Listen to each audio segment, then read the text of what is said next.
Olá, tudo bem com vocês? Eu sou a Bruna e esse é o canal Bru Crime. Aqui no canal eu falo sobre casos criminais reais. E se você gosta desse tipo de assunto, já se inscreve aí no canal e já deixa o seu like. Eu vou avisar logo de cara que no vídeo de hoje eu vou falar sobre abuso infantil, assassinato infantil, tortura, canibalismo e doenças mentais. É a história de um homem muito doente da cabeça, ao ponto de colocar agulhas em seu próprio testículo. E tem fotos para provar isso, e eu vou colocar no decorrer do vídeo. Hoje eu vou contar a história de Albert Fish, o homem que ficou conhecido como o bicho-papão. Então vamos ao caso?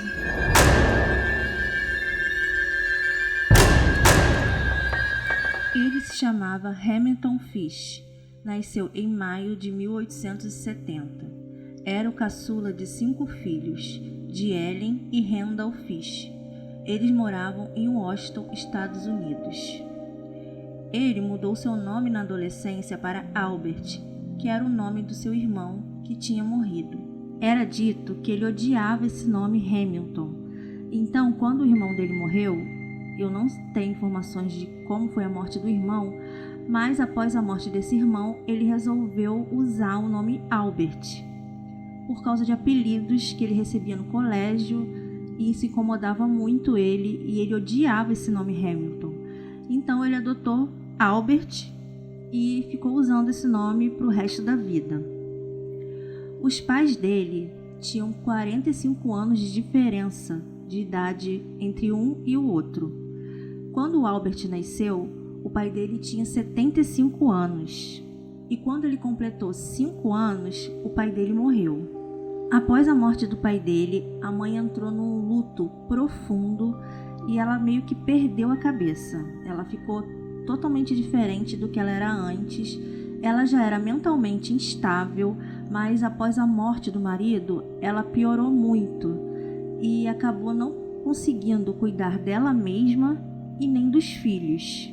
A mãe dele, a Ana, resolveu colocar os filhos no orfanato. Em algumas fontes é dito que ela colocou só o Albert em orfanatos, em outras dizem que ela colocou todos os filhos, cada um em um orfanato diferente, mas vamos focar no Albert. Ela colocou ele em um orfanato, porque ela não estava conseguindo cuidar dela, lidar com a morte do marido, e os problemas dela mentais aumentaram muito. Ela começou a ter visões, ela ficava alucinando, dizia que tinha fantasmas dentro de casa. Então ela resolveu fazer isso até para poder cuidar dela mesma. Os orfanatos do século XIX tinham fama de não ser bons orfanatos, bons lugares para as crianças. Alguns eram muito pequenos e há relatos de que alguns deles torturavam crianças, maltratavam delas. E há relatos de que em alguns orfanatos eles chegavam a matar algumas crianças. A maioria dos orfanatos dessa época eram orfanatos católicos cuidados por freiras. E testemunhas diziam que viam freiras maltratando muito as crianças. Uma dessas testemunhas falou que uma vez ele viu uma freira jogar uma criança pela janela do 4º andar. Ele falou que ficou traumatizado ao ver aquilo, ver a criança caindo lá de cima. Ele falou que a criança ainda quicou no chão quando caiu e deixou muitos traumas nele. Um lugar que era para as crianças receberem carinho, porque já não tinham os pais, eles eram muito maltratados. E como pode, uma freira falar que ama Jesus e jogar uma criança pela janela? Isso ficou muito famoso na época, depois dos relatos dessas testemunhas, e essas freiras chegaram a ser levadas até a julgamento. O orfanato que o Albert estava não era muito diferente desses orfanatos horríveis. Lá as crianças apanhavam muito, e o Albert também. Além de apanhar das freiras, ele apanhava de outras crianças. E as freiras chegavam a tirar a roupa da criança antes de bater neles. E faziam eles passar por uma humilhação, que antes de apanhar, ela reunia todas as crianças para ver, a outra apanhando. Era horrível, era triste. É dito que quando você passa por esse tipo de torturas e abusos na infância, parece que uma chavinha vira no cérebro. E o Albert estava passando por muitas torturas nesse orfanato. E ele arrumou na cabeça dele um jeito de lidar com isso. Ele disse que começou a se divertir no momento que estava ali sendo torturado pelas freiras. Ele disse que estava gostando da dor que as freiras lhe causavam. Ele usava isso como um mecanismo de defesa, mas é um tipo de mecanismo de defesa muito estranho para uma criança, né? Ele dizia que estava se divertindo enquanto apanhava delas. Depois de um tempo no orfanato, o Albert começou a bater nas outras crianças. Ele ficou muito violento e o que a criança vê, né, ela reproduz igual. Então, como ele estava sofrendo muita violência lá, ele passou a ser uma criança violenta também. Outra coisa que o Albert começou a fazer era se torturar. Ele se queimava, engolia agulhas e passou a ler muito livros sobre criminosos. Mas, em algum momento, a mãe do Albert conseguiu se recuperar, conseguiu estabilizar a vida dela e pegou o Albert de volta para a casa da família. Nessa época, o Albert já estava com 10 anos, mas o estrago já tinha sido feito. O Albert estava mostrando todos os tipos de sintomas perturbadores. Ele estava se automutilando, fazia xixi na cama e estava muito agressivo. Ele não era mais aquela criança que existia antes do orfanato, né? Existia um Albert antes e depois do orfanato. Nessa mesma época, o Albert fez um amigo. Ele começou a sair com um garoto ali da região. Os dois estavam sempre juntos e, quando eles estavam juntos, eles não faziam nada saudável, eles não tinham uma amizade saudável. Pra gente não era saudável, né? Todas as vezes que os dois se encontravam, eles bebiam a própria urina e comiam as próprias fezes. Uma amizade bem diferentona, né?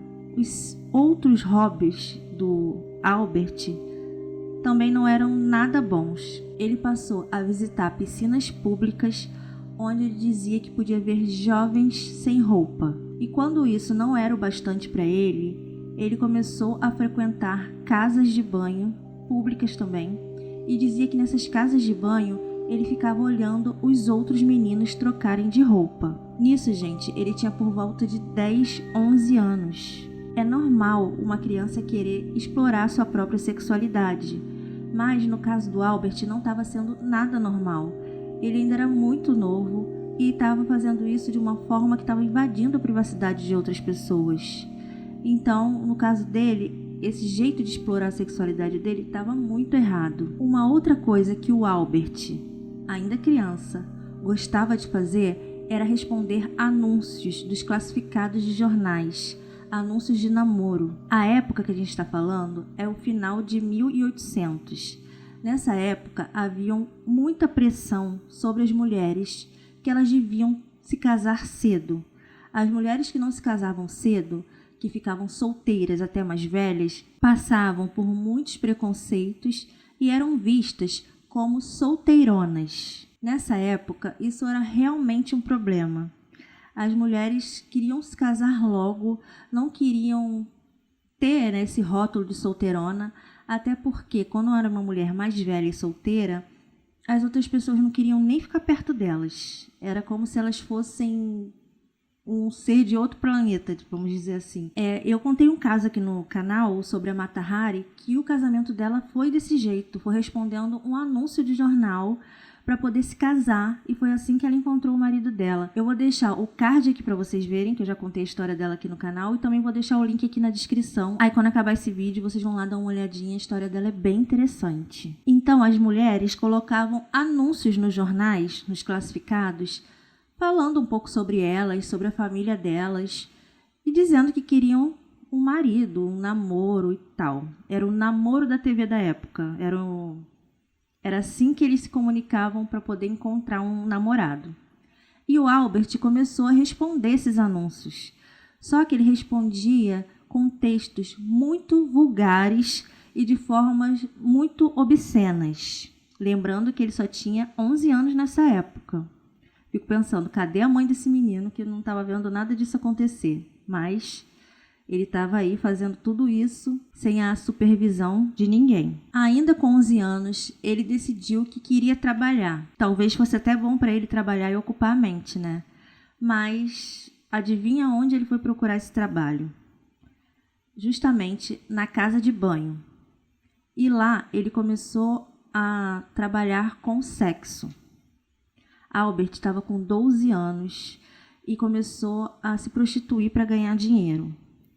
E parece que para ele isso deu muito certo, porque ele trabalhou com isso dos 12 aos 20 anos.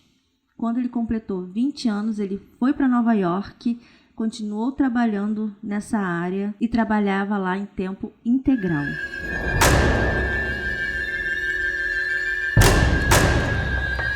Agora, o ano é 1894. Albert ainda está em Nova York e faz um novo amigo. Um novo amigo meio bizarro, com amizades bizarras. Esse amigo trabalhava numa casa de prostituição, que era conhecido como docas na época. E o Albert estava ali junto com ele, trabalhando lá também. Essas docas eram frequentadas por marinheiros que queriam uma diversão rápida, uma diversão rapidinha, se é que vocês me entendem. E lá o Albert estava fazendo dinheiro fácil, ou não tão fácil assim, né?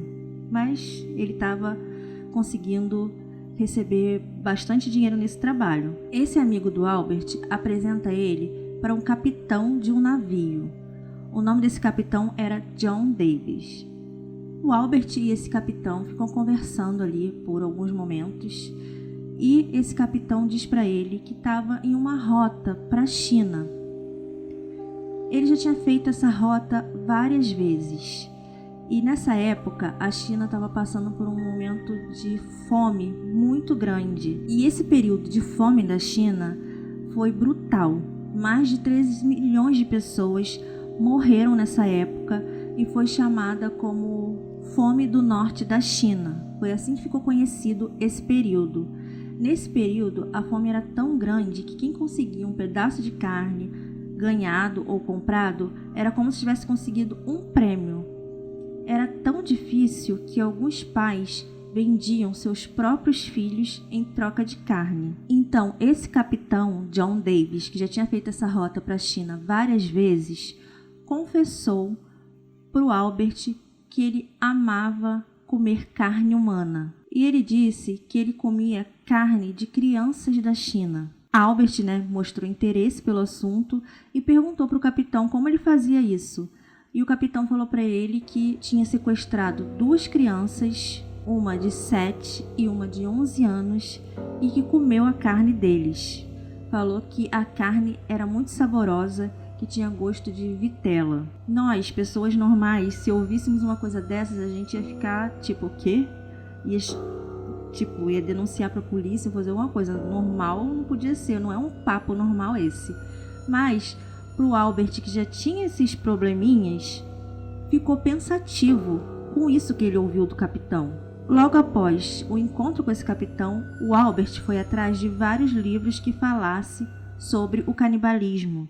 Ele se interessou muito por esse assunto, juntou vários livros e leu muito sobre esse assunto. O Albert também começou a ler muitos livros sobre criminosos em série.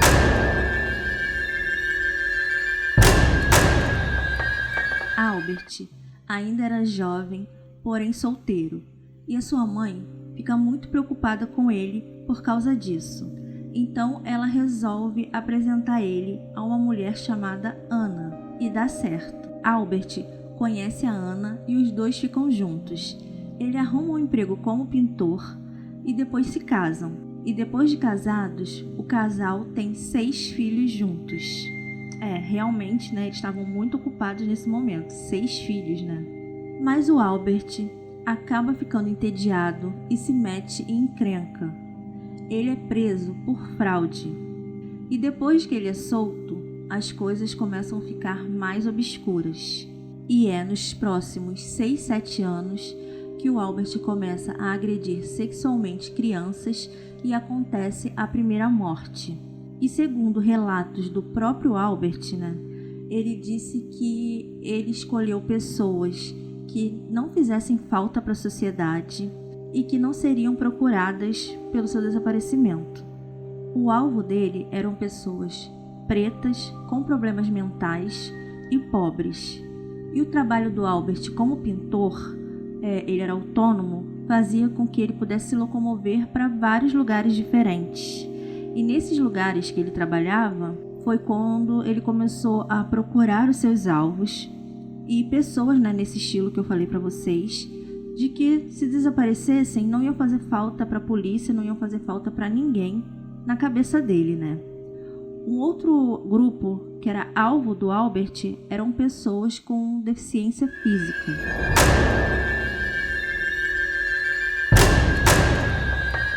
Albert agora quer explorar a tortura. Ele disse que sua primeira vítima de agressão sexual foi em 1910. Um rapaz que tinha problemas mentais e se chamava Thomas Kirten e tinha 19 anos. Ele disse que atraiu Thomas para uma casa abandonada. Não tem relatos de como ele atraiu esse Thomas para lá, mas ele levou o Thomas para uma casa abandonada. Nessa casa, ele torturou o Thomas por 2 semanas seguidas. Ele falou que nunca vai esquecer o olhar que Thomas deu para ele e o grito de dor que Thomas sentia. Depois de torturar o Thomas por 2 semanas, ele cortou a metade do pênis do rapaz, jogou água oxigenada em cima e falou que deixou $10 para ele e deu um beijo nele como despedida. O Thomas ficou lá e não tem relatos se ele conseguiu sobreviver ou se ele morreu depois disso. Nessa época, o Albert ainda estava casado, né? E tinha ainda 6 filhos. Mas a esposa do Albert começou a perceber que tinha alguma coisa estranha com o marido. Ela não sabia dizer o que, mas estava achando ele muito estranho. Então ela resolve que vai se separar dele. Eu achei até uma atitude bem legal para ela nessa época, porque as mulheres não tomavam essa atitude de se separar dos maridos, né, nessa época aí. Ela era ainda muito jovem quando se casou com o Albert. E quando ela decidiu se separar, ela estava com 29 anos e os 6 filhos. Só que ela foi embora e deixou os 6 filhos com o Albert. Ela quis viver a vida dela, que foi uma coisa boa, mas deixou 6 filhos para trás, mesmo achando o marido estranho e mesmo sem saber o que estava acontecendo ali com o marido dela. Esse divórcio aconteceu em 1912 e eles estavam há 9 anos casados. E para essa época, 1912, foi uma atitude bem ousada que a mulher dele teve. Depois que a esposa dele foi embora, o Albert ficou muito afetado com a separação. Então ele resolveu procurar outras maneiras de lidar com essa dor que ele estava sentindo. Mas não eram maneiras nada legais.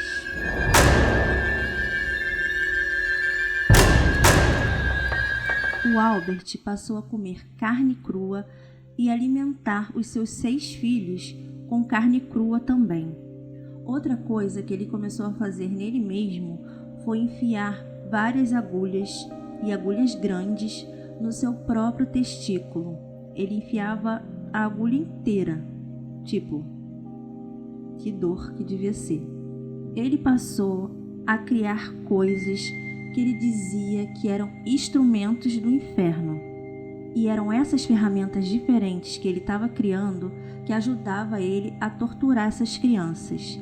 Eram pás, cravadas de pregos, cintos, cutelo e facas muito afiadas. Ele ficava trabalhando na construção desses objetos e dizia que enquanto estava ali trabalhando nisso, ele esquecia um pouco sobre a separação dele e da esposa. Albert, agora com 40 anos, queria uma nova esposa e ele voltou aos classificados nos anúncios para poder procurar uma nova esposa, um novo amor no jornal.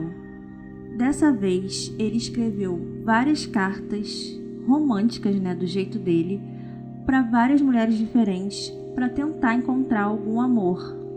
Alguma dessas mulheres que estavam ali no anúncio, mas dessa vez ele não teve retorno de nenhuma.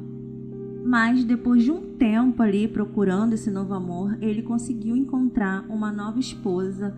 Isso era por volta de 1912 e 1915. E ele se casou de novo. Ele se estabelece com essa esposa e continua com o trabalho de pintor.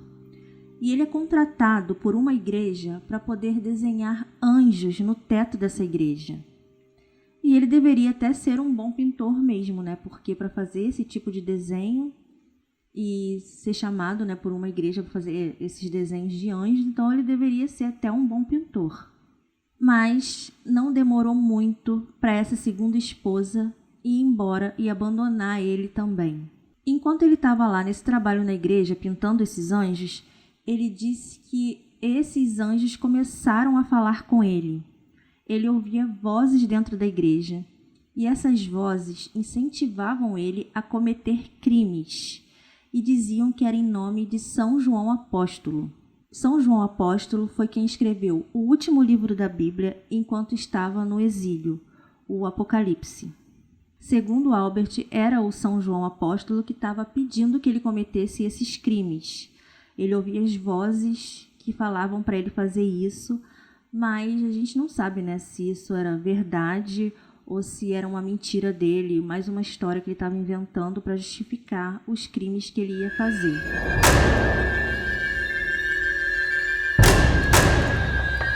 Agora, começando no ano de 1924, o Albert já estava com 54 anos. E nessas épocas, as pessoas tinham filhos muito jovens. Então, na idade que o Albert estava, 54 anos, já era considerado a idade de quem era um vovô. Ele já era visto como avô. Hoje em dia, não. Hoje em dia, 54 anos ainda é super jovem. Mas naquela época, 54 anos já era visto como um vovozinho, né? E o Albert tinha um jeito de um avô gentil, com a fala mansa, um bigode grisalho, e as pessoas diziam que ele era muito calmo, sempre na dele, nada imponente. Ele tinha uns olhos muito azuis e as pessoas diziam que era um olhar que passava um jeito caloroso e muito gentil. Em 14 de julho de 1924, um menino de 8 anos, chamado Francis McDonald, estava brincando na varanda lá da casa dele, mas sob a supervisão da mãe. A mãe estava olhando ele ali brincando, tomando conta, quando ela olhou, descendo a rua, um homem estranho. Era um homem que ela não conhecia ali da região.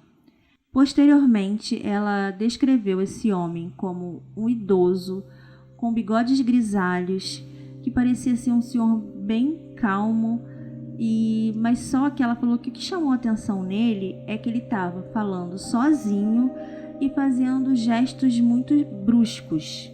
Então isso fez chamar a atenção dele, ver aquele homem ali descendo a rua, um homem que ela nunca tinha visto e agindo desse jeito, mas foi bom ela ter gravado isso na mente dela. Porque mais tarde, quando o filho dela não chega em casa após uma partida de beisebol com os amigos, a primeira coisa que vem na cabeça dela é esse senhor que ela tinha visto mais cedo. Ela vai até os amigos do filho e pergunta por ele, e eles falaram que ele tinha sido atraído para a floresta por um senhor com um bigode grisalho.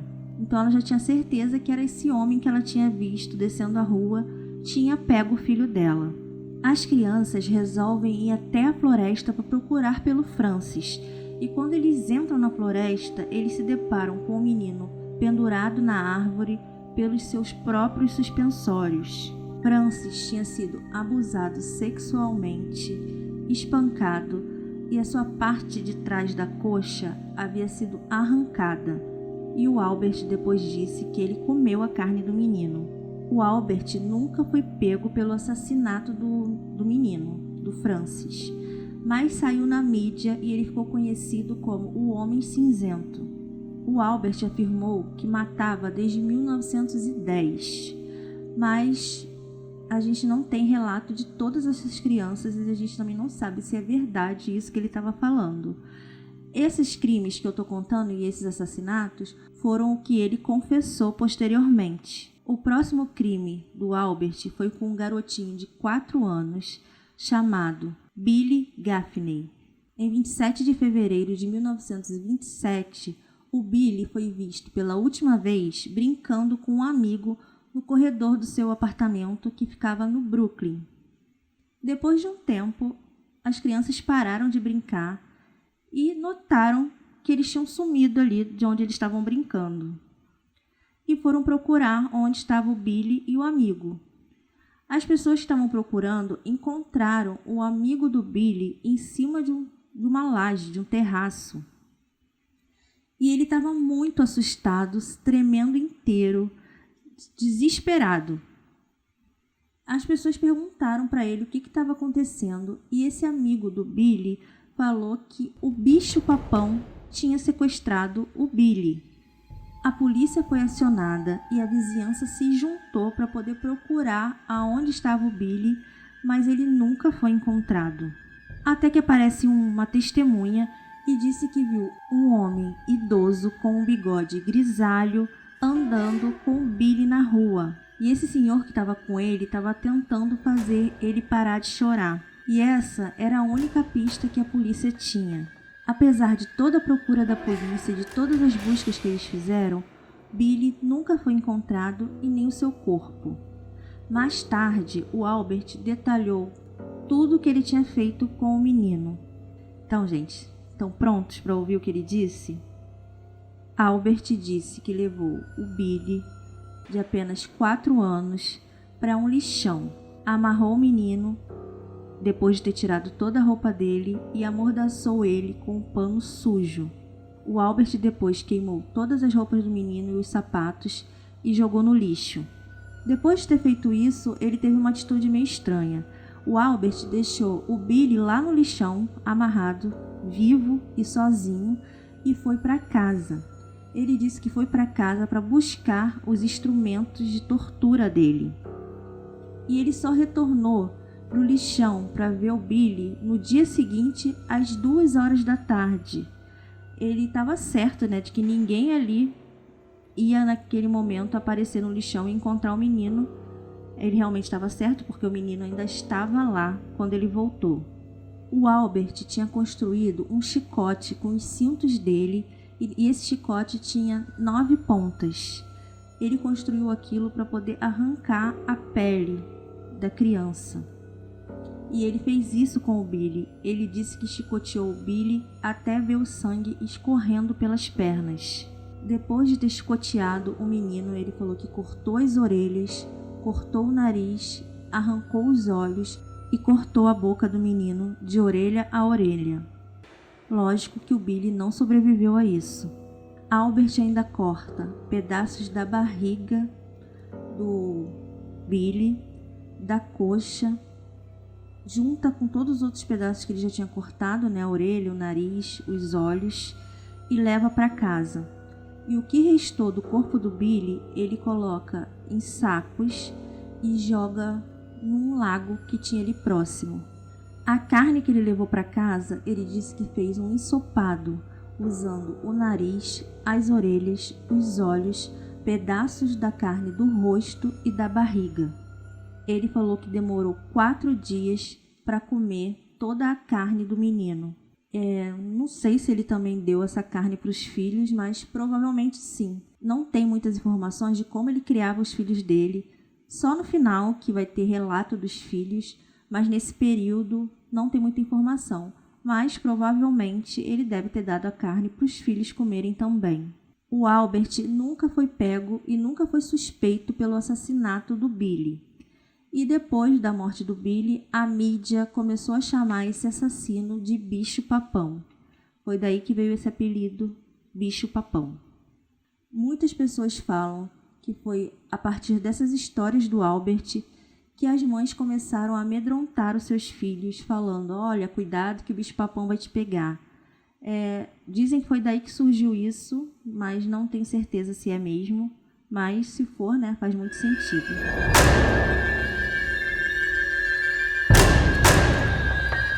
Agora estamos no ano de 1928, o Albert está com quase 60 anos e continua sendo aquele vovozinho agradável e adorável que todos gostam. Mas o Albert começou a planejar um plano bem elaborado para conseguir a sua próxima vítima.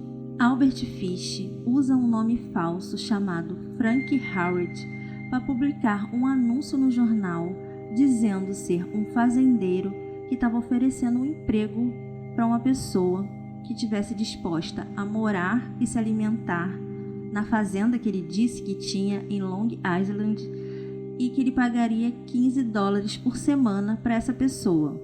Muitas pessoas se interessaram por esse emprego, parecia ser um emprego muito bom, mas especialmente um rapaz de 18 anos chamado Edward Budd.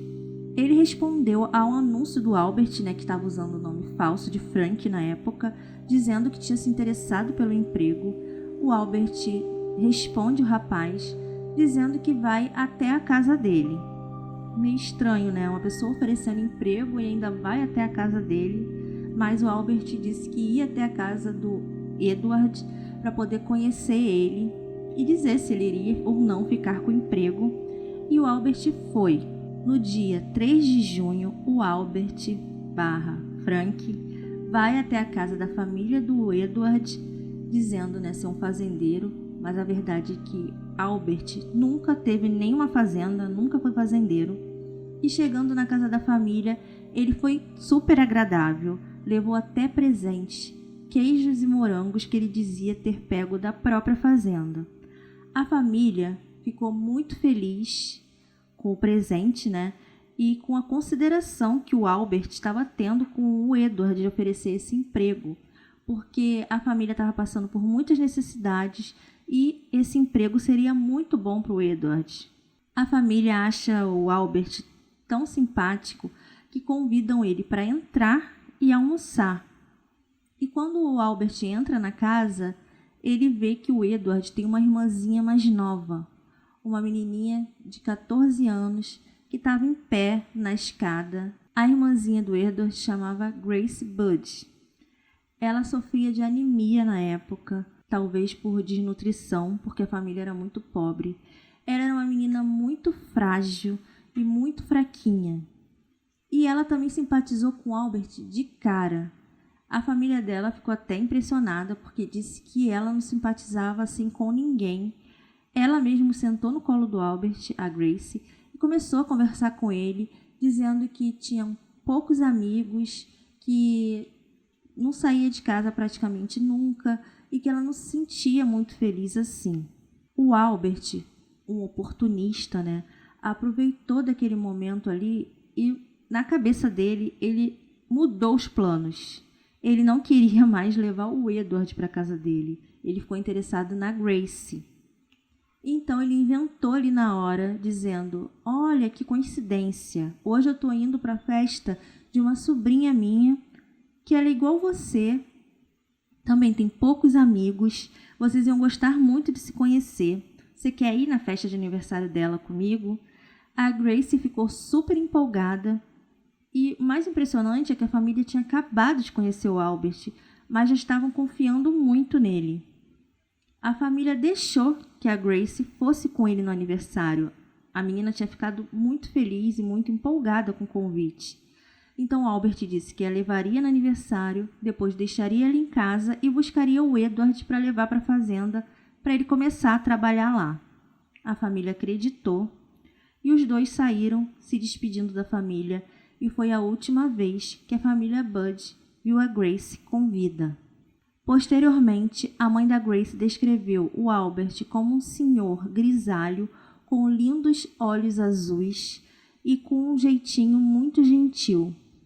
Com o passar da noite, eles não voltaram e a mãe da Grace ficou preocupada, achando que os dois pudessem ter sofrido algum acidente pelo caminho.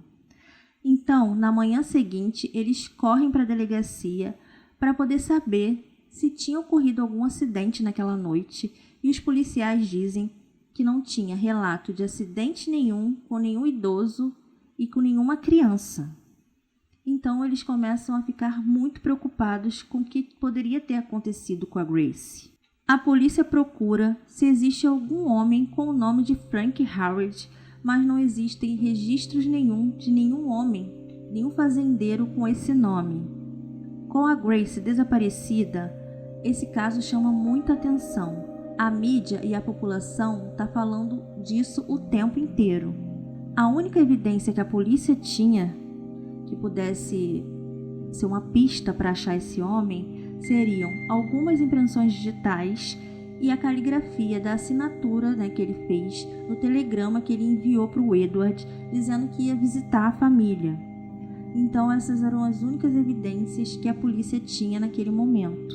A polícia não tinha nenhuma pista sólida e nenhum corpo. E sem o corpo fica muito difícil para poder descobrir mais coisas. O detetive encarregado por esse caso se chamava William King. Ele interrogou todos os pervertidos e abusadores sexuais que ele conhecia da região, mas não conseguiu nenhuma pista de quem pudesse ter sequestrado a Gracie. 2 anos se passaram do desaparecimento e então uma pista aparece. Uma mulher vai até a polícia e entrega o seu marido de 66 anos chamado Charles Pope. Ela disse que na mesma época do desaparecimento da Gracie, o marido apareceu com uma menininha desconhecida em casa. E só com o depoimento da esposa, a polícia se convenceu que Charles Pope era o culpado do sequestro da Gracie. Mas as evidências contra o Charles não batiam.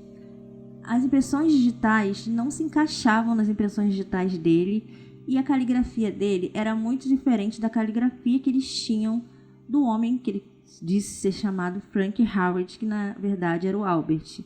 Então nada batia. Mas mesmo assim, Charles Pope foi levado a julgamento pelo sequestro de Gracie.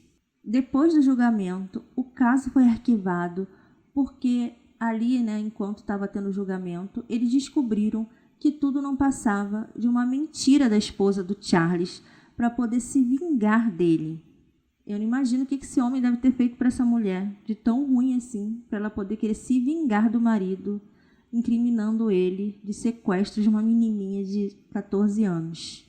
Deve ter feito uma coisa bem séria para essa mulher, para ela querer se vingar dele desse jeito. Então a polícia não tinha novamente pistas de quem pudesse ter sequestrado a Gracie. Enquanto isso, o Albert estava solto por aí, livre, e queria se casar novamente. E novamente ele escreveu para aqueles anúncios do jornal para procurar uma esposa, uma nova esposa. Ele conseguiu encontrar uma esposa, se casou, mas essa foi mais rápida que todas as outras, porque num período de 1 semana ela já quis se separar dele. Eu não sei o que ela viu ali nele ou o que ela percebeu, que ela se assustou e não quis continuar casada com ele, e em apenas 1 semana ela foi embora.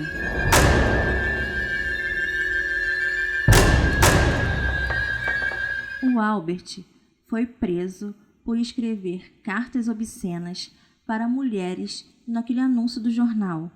Mesmo ele escrevendo com nome falso, ou até com o próprio nome dele, a polícia descobriu que ele estava escrevendo essas cartas para essas mulheres e ele foi preso por isso e internado em um hospital psiquiátrico de Nova York. Ele ficou lá internado para passar por exames para saber o que ele tinha, se ele era um maníaco sexual ou por que ele escrevia aqueles tipos de carta para mulheres que ele não conhecia. Então, em 6 de junho de 1934, já se faziam 6 anos do desaparecimento da Gracie, quando um homem envia uma pista para a família da Gracie. E quem seria esse homem? Ninguém mais, ninguém menos do que Frank Howard, o fazendeiro que ofereceu emprego para o Edward, ou seja, o próprio Albert. Ele escreveu uma carta para a família da Gracie, detalhando tudo o que tinha acontecido com a menina. E ele escreveu a carta, ele mesmo, com punho próprio, e eles puderam comparar a letra com a letra do telegrama, aquele telegrama que era a única pista que a polícia tinha, e a letra batia. Então eles sabiam que quem estava escrevendo a carta para a família da Gracie era o próprio assassino. Mas eles não sabiam ainda quem era esse Frank Howard. Antes de contar o detalhe do desaparecimento da Gracie e tudo que ele fez com ela, ele contou na carta sobre aquele capitão do navio que comia carne humana. Ele fantasiou ali um pouco a carta, quis dar detalhes de outras coisas da vida dele. Falou sobre a fome na China, fantasiou muito a carta, até chegar ao momento que ele descreveu tudo o que ele tinha feito com a Grace. Eu vou ler aqui porque a carta é um pouco longa, então eu vou ler para vocês. Então a carta dizia: Querido Sr. Bud, no domingo 3 de junho de 1928 visitei vocês. Levei queijos e morangos. Com o pretexto de levá-la a uma festa, eu levei para uma casa vazia em Winchester. Quando chegamos lá, eu disse para ela ficar do lado de fora. Ela colheu flores. Eu subi e tirei toda a minha roupa. Eu sabia que se não fizesse isso, sujaria ela de sangue. Quando tudo estava pronto, fui até a janela e chamei ela. Me escondi em um armário até ela entrar no quarto. Quando ela me viu nu, começou a chorar e tentou descer a escada correndo. Eu a agarrei e disse que contaria à mãe dela. Primeiro, eu tirei a roupa dela. Como ela chutava, mordia e arranhava, a sufoquei até a morte e cortei em pedaços pequenos para levar a carne para cozinhar e comer. Levei 9 dias para comer o seu corpo inteiro. Não transei com ela, embora pudesse e quisesse. Ela morreu virgem.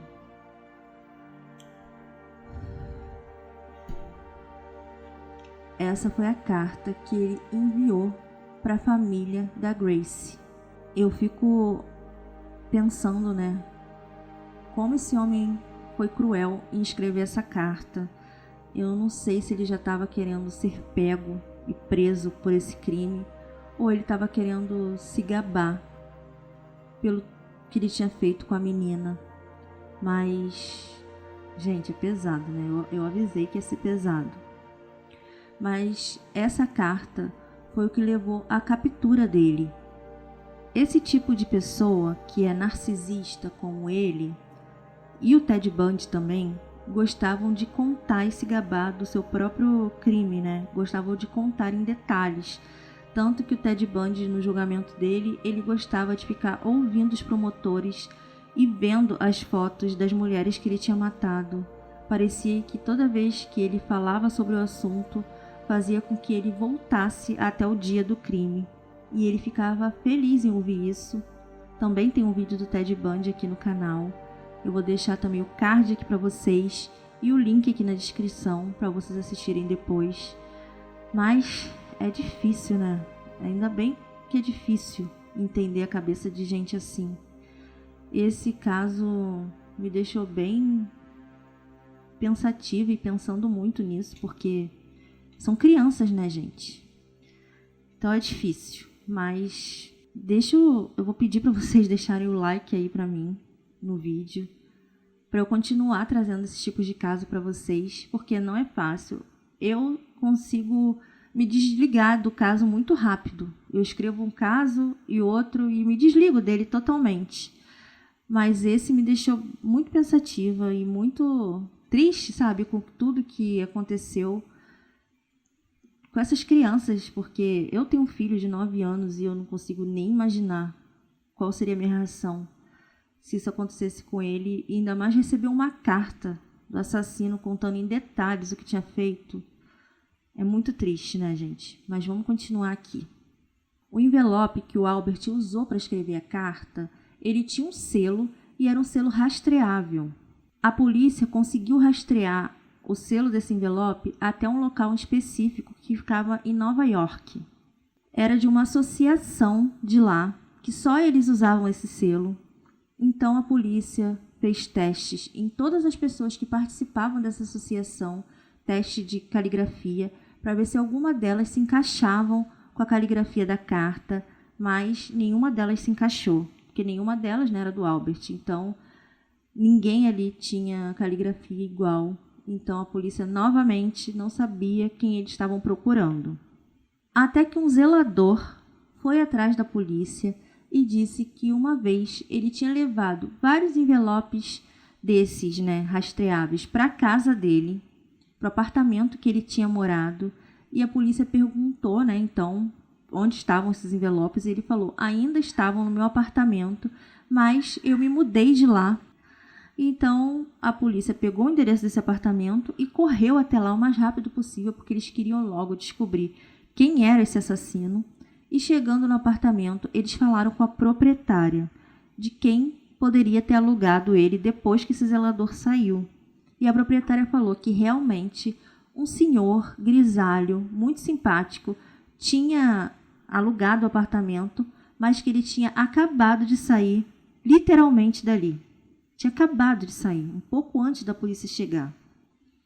Mas ela passou o nome desse homem para a polícia. Ela falou que ele se chamava Albert Fish e que ele disse que voltaria depois para pegar algumas correspondências que tivessem chegado para ele ali naquele endereço. Pediu até que a zeladora guardasse a correspondência, que ele mais tarde voltaria para pegar.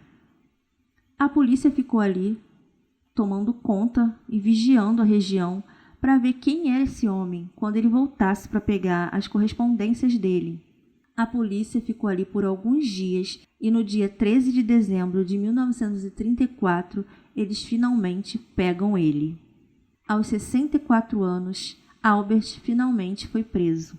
Enquanto ele estava sob custódia ainda, o Albert disse ter matado mais de 100 crianças. E ele ainda se gabava como um prêmio, disse ter matado uma criança em cada estado. Ninguém sabe se é verdade ou se é mentira essas histórias dele, mas ele disse que fez isso. Mas o mais importante para a família da Grace é que ele levou os policiais até o local que estavam enterrado o que sobrou do corpo da Grace. Então a polícia conseguiu encontrar ali restos mortais e ele levou também eles até uma cabana onde encontraram um crânio e pedaços muito pequenos de ossos. A polícia conseguiu remontar os ossos do corpo, né, esses que eles encontraram com o crânio, e o corpo que eles conseguiram montar ali do esqueleto correspondia a uma criança, uma menina, né, supostamente, de 14 anos. E depois, usando arcada dentária e comparando com fichas do dentista da Grace, eles conseguiram descobrir que aquele corpo era realmente da Grace. O Albert também confessou o assassinato dos meninos Billy e Francis e também contou para a polícia todos os detalhes de tudo que ele tinha feito com os meninos. A polícia tentou atribuir outros assassinatos ao Albert, mas sobre esses outros assassinatos que a polícia perguntou para ele se ele tinha feito, ele disse que não. Aqueles ele não tinha feito, que não tinha o jeitinho dele, né, de matar. Então, esses outros que a polícia tinha mostrado a ele, ele disse que não. Aquele não tinha sido ele, que foram só esses outros que ele contou para a polícia. Mas ele foi levado a julgamento só pelo assassinato da Grace. Depois de preso, ele confessou novamente ao psiquiatra ter matado mais de 100 crianças e ter abusado mais de 400, mas infelizmente isso que ele disse não foi investigado para saber se era verdade que ele tinha feito isso.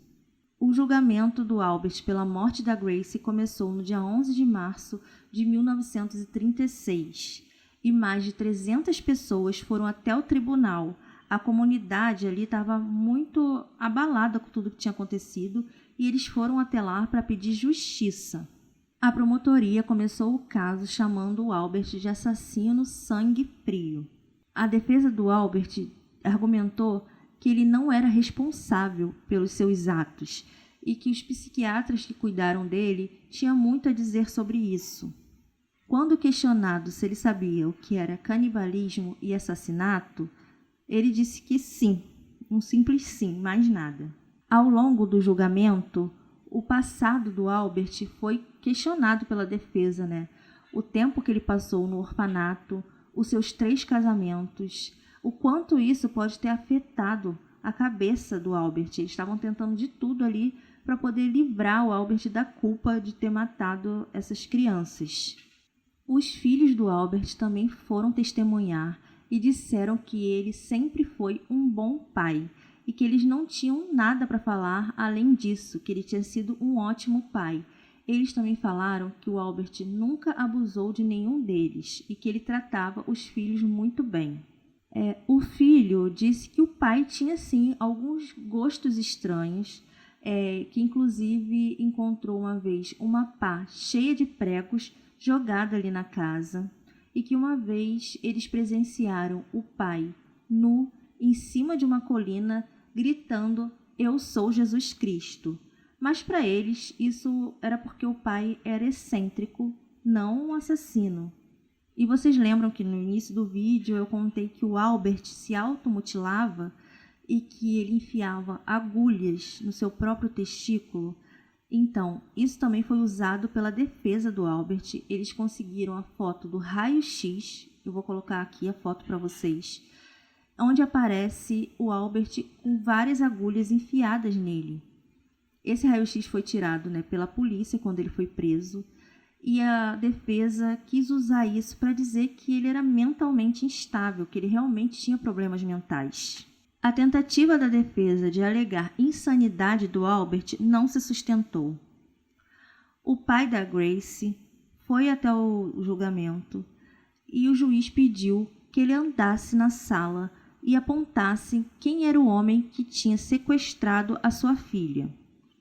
O pai da Grace estava muito abatido, muito abalado, e ele também quase não enxergava direito. Então ele foi andando ali pela sala do julgamento, e quando se aproximou do Albert, que estava meio com a cabeça abaixada, ele teve a certeza, apontou para ele e falou: "Esse é o homem que sequestrou a minha filha".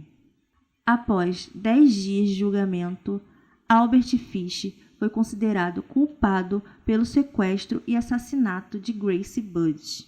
O juiz disse que foi um crime premeditado a fim de conseguir recompensas sexuais. Ele foi condenado à morte.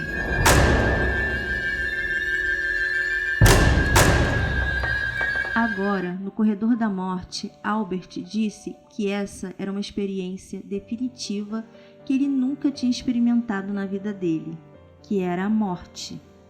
Ele disse que a morte seria, entre aspas, uma emoção suprema. O Albert, ele não ficou só animado porque ia morrer. Ele ficou animado porque ele ia morrer na cadeira elétrica. Parecia que ele estava indo para Disney. Seria a Disneylândia do Albert. De acordo com uma jornalista que estava presente no dia da execução do Albert, ela disse que os olhos dele brilhavam, que ele estava muito feliz por sentir aquela sensação ali pela primeira vez de calor supremo. O Albert perguntou se ele estaria consciente na hora da execução e disse que esse era o único prazer que ele ainda não tinha experimentado, a sua própria morte. Então, aos 66 anos, Albert foi levado para a cadeira elétrica na prisão de Sing Sing, em Nova York, no dia 16 de janeiro de 1936. Ele ficou em silêncio na caminhada que levava ele da cela até a sala de execução, e quando ele entrou na sala, ele juntou as mãos e fez uma oração.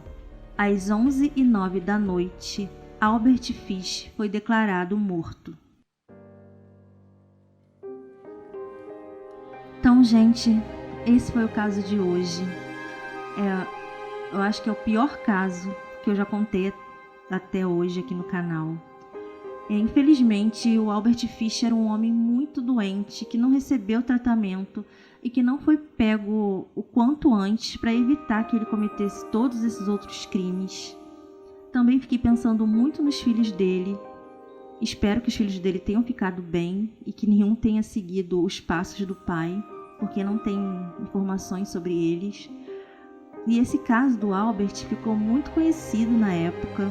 Ele foi estudado por várias pessoas, o jeito, o modus operandi dele, o jeito que ele pensava, essas automutilações, ficou sendo falado durante muitos e muitos anos, e ele ficou conhecido, como esse bicho-papão que sequestrava, matava e comia, a carne das crianças. Não sei nem o que dizer, sinceramente, eu não sei nem o que dizer sobre esse caso, mas quero muito saber o que vocês pensam nos comentários. Comentem aí para eu saber o que vocês pensam desse caso. Eu gosto muito de saber e eu gostaria de agradecer a todo mundo que está comentando, a todo mundo que está se inscrevendo no canal. Fico muito feliz. Vamos fazer esse canal crescer. Eu vou responder o comentário de todos vocês. Se vocês quiserem me seguir lá no Instagram e me marcar, que eu vou repostar todo mundo que estiver assistindo o meu vídeo. Obrigada por assistir o vídeo até aqui. Fiquem bem e até o próximo vídeo.